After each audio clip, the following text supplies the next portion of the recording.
Heard the opener, 2 + 2 = 5. I've got Thom Yorke with me tonight.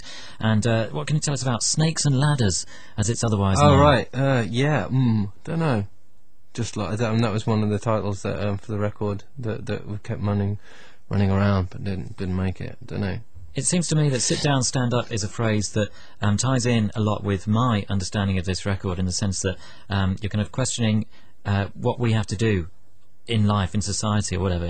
Do we sit down and do nothing, or do we stand up and be counted for doing something? That seems to run through quite a few of the songs in different ways. Yeah, I when I sing it, though, I always think of the "We can wipe you out any time" line. And they developed that missile now that they can just launch and target it on the strength of your mobile signal. Didn't they wipe someone out on that? They did that before the Iraq War. They did that. It's pretty impressive, and that's why I always think of careful what you say. Careful what you say on your mobile phone. Ominous stuff. Not that I'm paranoid or anything. It's called Sail to the Moon, and it is a beautiful piece of music, it must be said. It was a real highlight. I got to see the Saturday night at the Shepherd's Bush Empire, and I thought it sounded beautiful then. Yeah, it was a good night. Is this a love song? Yeah, it's a really hopeful song, and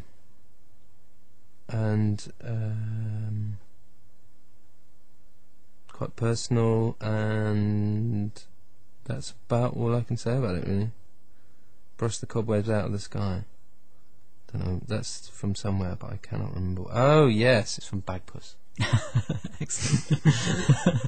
On one of the little cards that come up between I think it's scene. one of those amazing Oliver Postgate song story things. I'm not sure. Right, okay. This is Sail to the Moon, Radiohead. Sail to the Moon, Radiohead, from the new album Hail to the Thief. It's Exposure. It's 104.9 XFM. It's another Exposure album playback, this time with Thom Yorke with us to tell us about the songs. Backdrifts, Honeymoon is Over is the next track. Which part is the most important, Backdrifts or Honeymoon's Over? Oh, definitely Backdrifts. Right. The way Honeymoon's Over. I was in a hurry, you know what I mean? We're Backdrifters and you're Backtracking are the two of the things that are noticed in the lyrics. What's the idea? I really don't know, says he. No, I don't. This for me is that the lyrics came from so many different places, and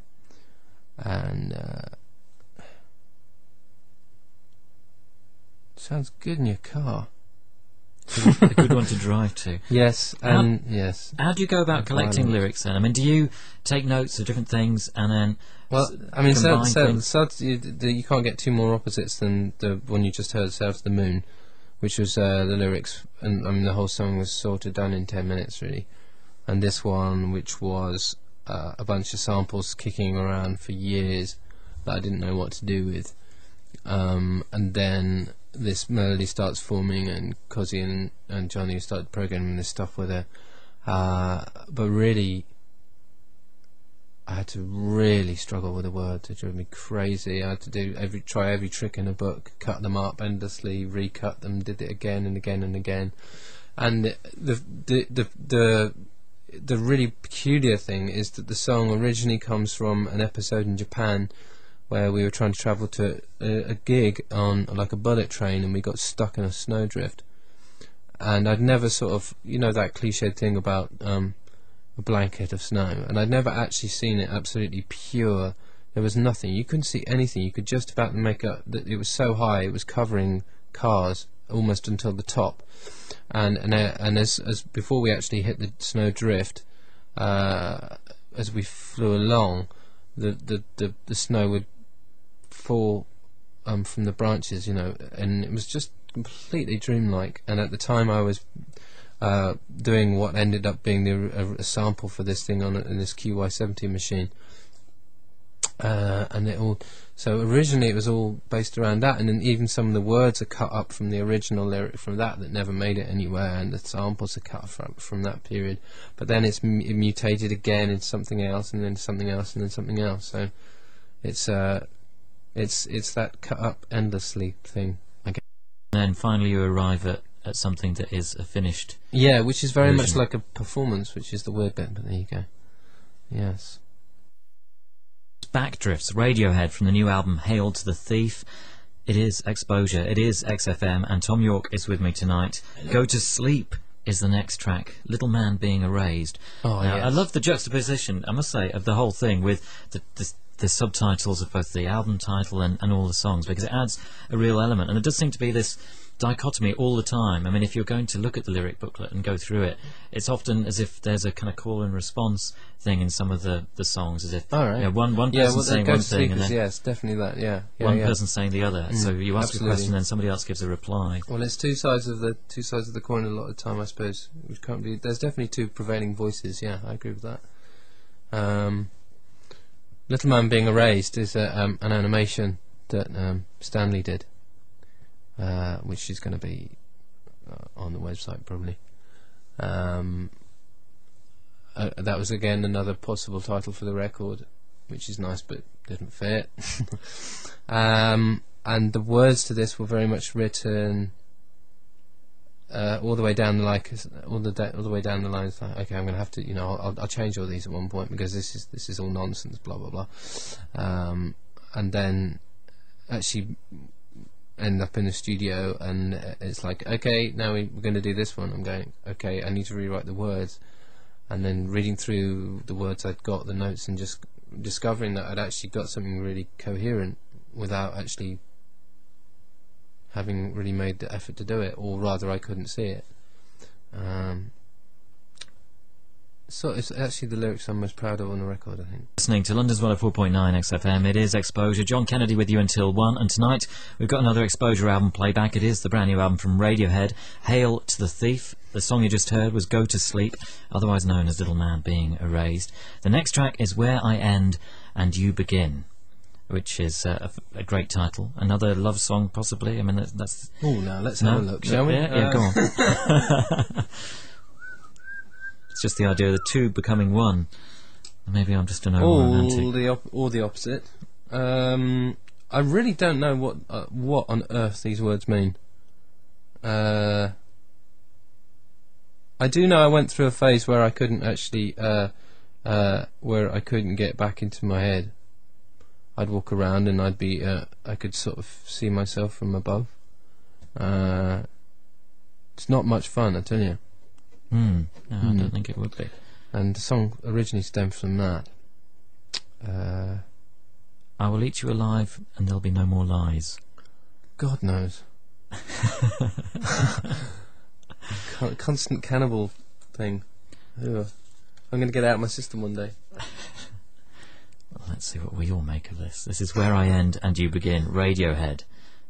Where I End and You Begin, Radiohead, from the new album Hail to the Thief. We're almost halfway through the album. We Suck Young Blood is the title of the next track, otherwise known as Your Time Is Up, and there's a kind of, I guess, a vampiric quality to this. That's right. Well, we there was someone complete... We did this thing, I think you've had it in London here now as well, where we were putting up these ads, hungry, sick, begging for a break, ring this number. And someone somewhere I heard on the radio completely missed the point, or sort of did, or maybe they didn't. That where they kind of thought we were running some Radiohead talent show, which is just genius. It's like, oh, that would have been perfect. Sadly not. It's a good idea though. I think it's called Your Time Is Up, simply just taking the piss out of the fact that we're basically old gits now and we need to suck young blood to keep young. So and it's all very tied up with Hollywood as well, and the constant desire to stay young, and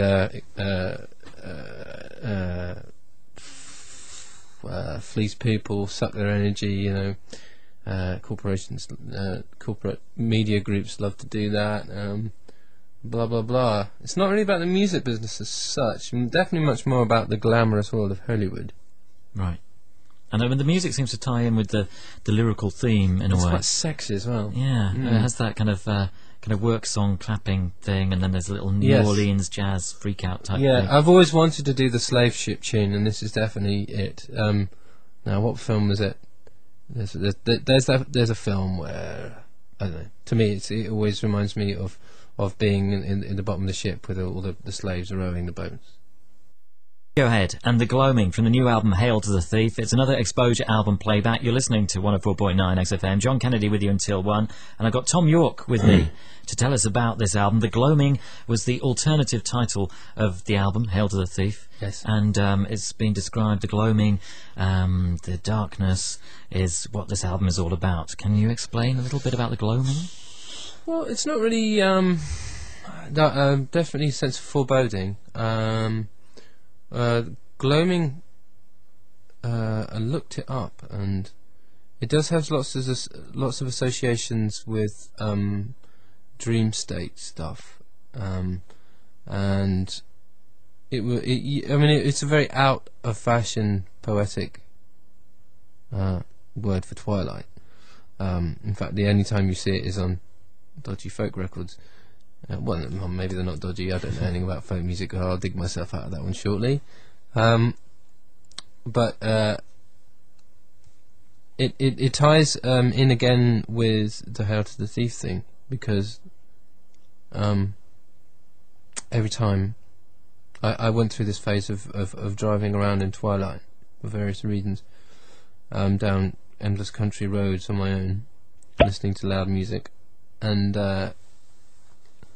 the highlight of my day, as you can imagine. I would just think about the what I'd heard on the radio, and what I was hearing on the radio, and blah blah blah, and there's something that happens within that light and the way it mixed with the headlights on the car, which was something that I tried to get into a painting for ages and gave up because I basically can't paint. But it just sort of, that thing stuck with me, and it's quite difficult. That's the best way to explain it. I mean, I think most records that we do have certain colours, and those are the colours for me, if you know what I mean. And your alarm bells should be ringing. Well, the song itself, I really think the song itself is the most explicit, not political song on the record, but I think the most explicit protest song on the record. And when I did it, I didn't really realise what it was, but every time we play it live now, I feel really strongly that it's about the rise of fascism, and the rise of intolerance and bigotry and fear and all the things that keep a population down, keep a population in their place. When things get sticky, the economy starts to go pear-shaped. What do? Ooh, need some scapegoats. I know, let's do this. And so they open the bottle, they find some scapegoats, they let the genie out of the bottle, and the next thing they know, they have a state of terror, fear, and the rise of the right, and they all need to be put back in the bottle, as far as I'm concerned. They're very, very dangerous people. So that is what The Gloaming is all about. Next track is the first single from the album, There, The Bony King of Nowhere is its alternate title. That's dedicated to Oliver Postgate. It's an amazing animation thing that he did on it's on Bagpuss again. You can't beat Bagpuss. You can't. Well, I can't. No, you can't. So this was, or has been, the opening track on the recent live show. Oh, so yeah, and the Bony King of Nowhere. Yeah, you can't sit down. Yeah, sorry, you can't sit down. You see, he's the king, right? And but he can't find. He's very bony. Well, he's actually made out of drain pipe things. Is it drain pipes, or those things? Pipe cleaners. Yeah. And he keeps sitting down on this stone throne, and it's just too cold, and he doesn't feel comfortable, and he's this new king, but he just can't get comfortable on his throne. And so eventually they find him a little cushion for him to sit on, and I thought that was very appropriate. It's quite comforting, really, isn't it? Well, yeah, sort of. So, I mean, how did it come about, this song? Because when you've been playing it live on this tour that you've been on, it's this great opener with Ed and Johnny with two snare drums each and kind of pounding away, and it's been working really well. And I was watching you do it and thinking, is this how the song came about? Is this what they did? They set this up and just started rocking out in that way, or no? When, yeah, pretty much. Really? Yeah. Well, that's. Well, I mean, I would say go. It's so obviously taken it's a homage to something off like Tego Mego or something by Can. All right, I was going to bring Can up later, actually. Yeah, because I mean, obviously not as well played, but there you go, that's life. But definitely, it's always been in that area for me, that song. That's there, Radiohead from the new album Hail to the Thief. You're listening to 104.9 XFM. It is Exposure with Thom Yorke tonight, telling us about the album. I Will is the next track, and it's the shortest one on the album. Which is a fascinating fact. It is, isn't it? But it's lovely. It sounds lovely, but you said it's the angriest thing you've ever written. Yes. Well, yeah, I guess it is. I mean, it's quite simple, really. I had an extremely unhealthy obsession that ran through the Kid A thing about the first Gulf War, when they started it up. They did that lovely thing of putting the camera on the end of the missile, and you got to see the wonders of modern military technology blow up this bunker, and then sometime afterwards, in the back pages, it was announced that that bunker was not full of weapons at all, but women and children, and it was actually a bomb shelter. And so everybody, we all got to witness the wonders of modern technology. And that it ran through so much stuff for so long for me. I just could not let it out of my head. It was so sick. Yeah, and so that's where the anger comes from. And this song, have you been trying to get this song down for quite some time? Oh yeah, we did the most dreadful version of it. So, yeah, it was all like programmed. It was just a disaster. But interestingly, something good came out of it, because we turned the tape over and it became Spinning Plates. Which is amazing if you go back and listen to Spinning Plates and then listen to this. Yeah. Which I did, and was trying to work out, I couldn't. The power of editing. I couldn't tell. I couldn't tell. Yeah. But it's fantastic. So let's hear it. We're going to hear two songs in a row now, because I think they work so well together. You're going to hear I Will, followed by a punch-up at a wedding. Radiohead and a punch-up at a wedding from the new album Hail to the Thief. Before that you heard I Will and a punch-up at a wedding. It has a kind of Can soul groove to it. You mentioned Tego Mego and Can, and I was kind of listening to it. I wish. I was thinking about the idea that Can were the Meters. Yeah, well, in our dream it was the Meters, but really only in our dreams, really. Well, if Can were trying to imitate James Brown and his bands in the way that they played, maybe, but this is about half the speed. But yeah, right, yeah, but not always. Yeah, that's true. No, you're right. Yeah. So but it has a nice kind of swing and groove to it, in a way that some other Radiohead stuff hasn't. Yeah, it's funny because we hadn't actually, when we did, that was the first thing that we got together when we got back together after 6 months, and I think it's quite interesting that was the first thing, because it's like it has got this basically a very loose swing to it, very, you could only we as 5 people could only have come up with that after having a long break, I think.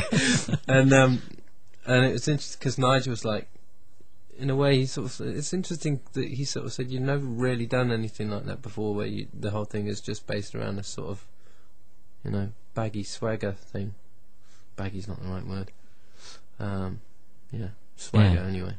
Well, it works a treat. I mean, it sounds great. Thank you. Okay. Myxomatosis, Judge, Jury and Executioner is the next track, and this was pretty amazing live the other night at the Shepherd's Bush Empire, and in a way, then hearing that version, it sounded like the Stooges or something like that, and yet obviously when you hear the record, which we're about to hear, it's exactly, it's much more like Add Into X or something like that, but it kind of took on a whole new we'll sound. have to record the other live one properly as well then, maybe. Yeah, I reckon. Sometimes that happens, one of the ones that Morning Bell is a really interesting one for like Kid A, where it become this other thing, which is it's actually more exciting than the record, because the fact that Phil just keeps going on that beat and it's just And it's exactly the same sort of thing with Mixomatosis, really, I guess. It's sort of taking on this other life. Only sometimes, though. Not every time. It's very hit and miss, but then that's us, really. So, I mean, what's Mixomatosis about? There's some great lines in it. No one likes a smart ass, but we all like stars. Particularly like that one. Yeah, I'm sure probably the Daily Mail won't, but never mind. Who worries about the Daily Mail? Yeah, well, I don't. Glad to hear it. Yes. Where does this come from? Well, I mean, it's actually a short story kind of thing that I wrote and then cut up. And I never write short stories, but the only one I've ever written. I used to write in university. In fact, I managed to blag my way on a course for creative writing at university just because I didn't want to do Spencer. What's his name? Spencer? Yeah, something like that. Very old, very big, thick book. I was not having any of that. Anyway, where am I? Yes, Mixomatosis. It's a man-made disease, you see, and I think I may have it.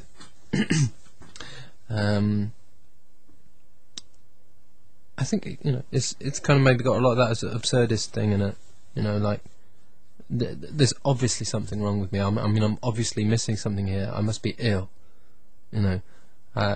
Because when I listen to the radio, I just go, and it makes me very angry. Oh, well, I'm one of those people. I shout at the TV. Well, it's fair enough, and it's listening to Radio 4 too. I mean, yeah, well, I shout at that too. There's a lot. Well, there's so much information, and so much of it is depressing that it creates some kind of reaction, doesn't it? Yeah, I mean, I don't consider it depressing. I think it makes me angry, but it's very motivating, and there's not many shows like it left in the world. He says. I mean, I know I shouldn't be plugging probably BBC. No, well, it's a different. We can talk about their non-music output. Yeah, we're paying. We're paying for them to be there. Yeah, exactly. Yeah, it's good.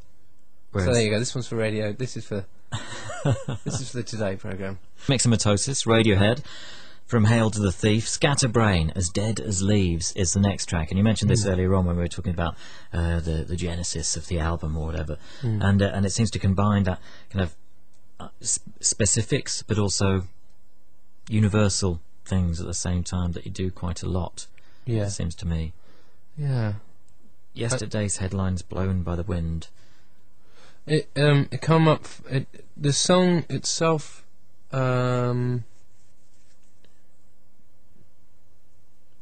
Basically, it was something. Just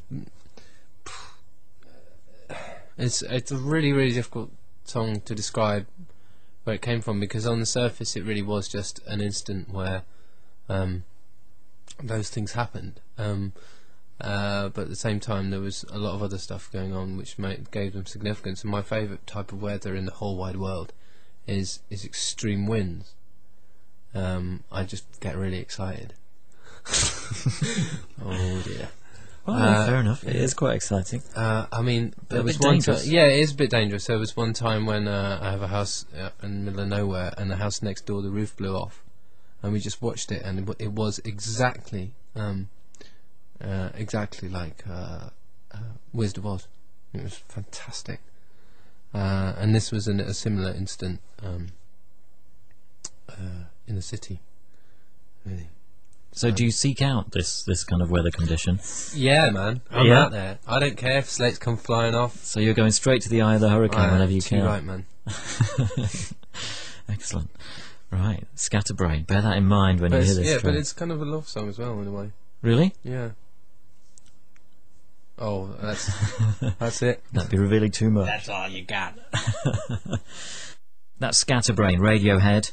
And next track is the last one, A Wolf at the Door. And something I wanted to ask you tonight was how you work out what lyrics to go with what pieces of music that you've all been working on.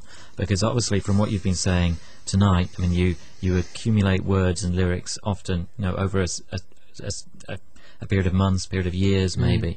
And when you look at the lyrics in the lyric book, and you look at them and think, I was amazed to wonder at what point do you think, right, obviously I can sing that line in that way and it will go with that melody line. You know how some songs, you look at the lyrics and you hear the words and it's almost as if the lyric carries the melody of the tune and all that, and you can clearly see how it was meant to be sung in that way. But sometimes with some of the stuff that you've done, both on this album and in the past, it's trying to work out how did you arrive at that point to repeat Attention, say, earlier on, or do you know what I mean? Is it trial and error?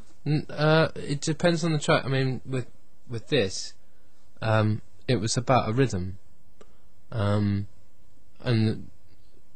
it was the rhythm that fell inside Johnny's guitar line, which was a really sweet, beautiful melody, like one of the best ones he's come up with, I think. It's amazing. And I really sort of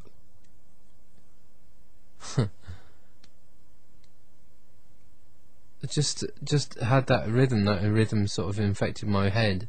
And what happens a lot with songwriting is that a melody or a rhythm or something stays with you like catching a cold, and doesn't go.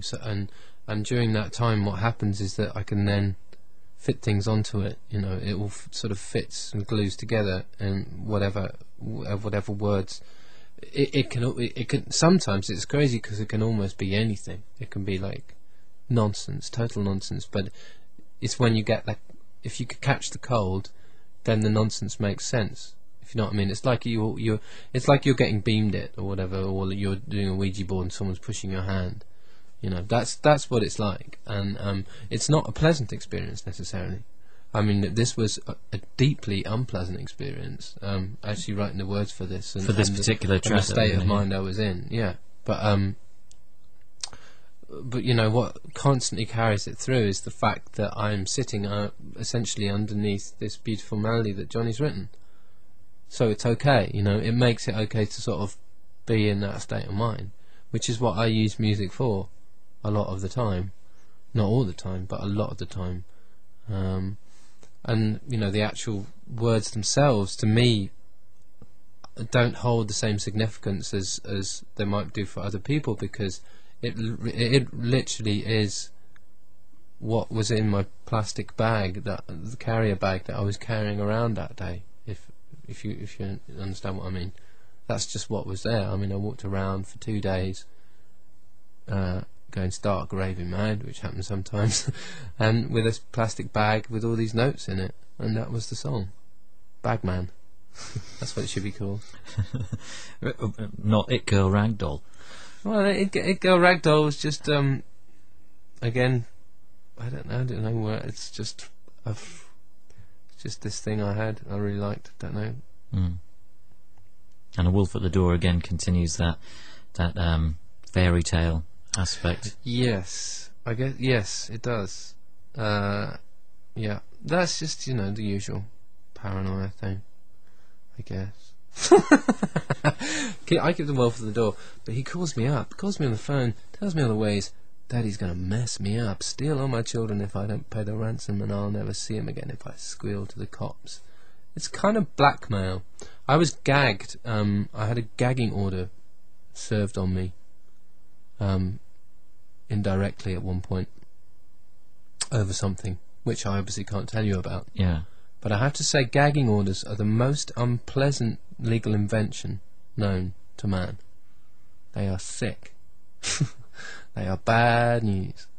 It just amazes me that if one lives in democracy, you are still you can basically be gagged, and when you're gagged, that's it. Yeah, no, that's silenced. I mean that carries on with everything else you've been saying. The idea that can be blown away any time, in the same way that you can be silenced. I mean, you might still be alive, but you're silenced. Oh yeah, you can be silenced. People are often silenced. MPs are silenced. Anybody can be silenced in this. That's not a paranoid thing. There are legal ways to do it. Blackmail is very effective as well. Sorry. That's dangerous talk.